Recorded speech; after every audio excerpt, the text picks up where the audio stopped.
Okay, so now let's go to Jay Carney quickly here. Jay Carney was asked about the phony scandals that the president is talking about. He's like, hey, all these phony scandals.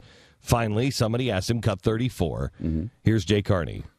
Jay, in his speech again yesterday, President Obama mentioned the phony scandals that are part of an endless parade of distractions. Could you hold on just a second? I'm sorry. Is this... I knew you'd comment on Mark Knoller's voice. Is that what this is about? Okay, I just wanted it's Mark Knoller. Is it? Okay. Mm-hmm. I thought maybe it was Robert F. Kennedy Jr. No, it's Mark Knoller. Doesn't he sound like... Does he have the same disease? A little bit. No, I don't think so. This is just that he was born like this? Yeah. I think he just sounds constipated. I'm not sure. I think... we all remember a few weeks ago when Washington was consumed with a variety of issues that,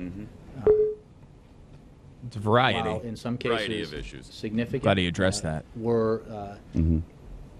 was an effort underway to turn them into partisan scandals. Right. I don't partisan think anybody here would scandals. doubt that.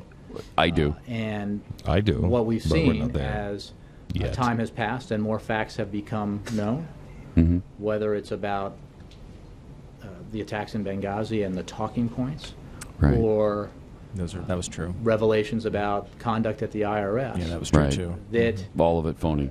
Attempts to turn this into a scandal have failed. And it's over. When it comes to the IRS, as I said the other morning, the president made very clear that he will. That he wants the new leadership there to take action to correct improper conduct, and that is happening, and he expects results. What some in Congress have failed to do, despite many attempts, is to provide any evidence, because there is none, that activity was in any way known by or directed by the White House, or was even partisan or political. As testimony has shown that I've seen. There's no evidence it was partisan or political? What a ridiculous statement that is. How do you not get called out on that? There's no evidence it's partisan? Come on. Produced publicly in the press, although not by the Republican chairman of the committee. Self-identified Republicans who participated in the reviews of these applications for tax-exempt status clearly denied that there was any, at least, and this is just them saying this, that there was any partisan or political motivation. Of course they're going to say that. That doesn't excuse the conduct, doesn't say that it's the right thing to do. It means that we have to address poor performance as poor performance. And that's okay. On and on. Wait a minute. Phony scandal, right? Wait a minute. The IRS, the latest is the IRS and the FEC is in collusion. Yes. In collusion, and we now have documents obtained exclusively by the National Review Online, correspondence between Lois Lerner and an attorney for the FEC, the Federal Election Commission, shows that they had twice colluded to influence the record before the FEC's vote on a case on a conservative nonprofit organization.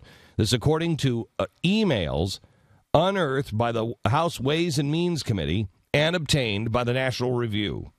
Correspondence suggests the discrimination of conservative groups extended beyond the IRS and now into the FEC, where the attorney from the agency's enforcement division, in at least one case, sought and received tax information about the status of a conservative group, which is illegal.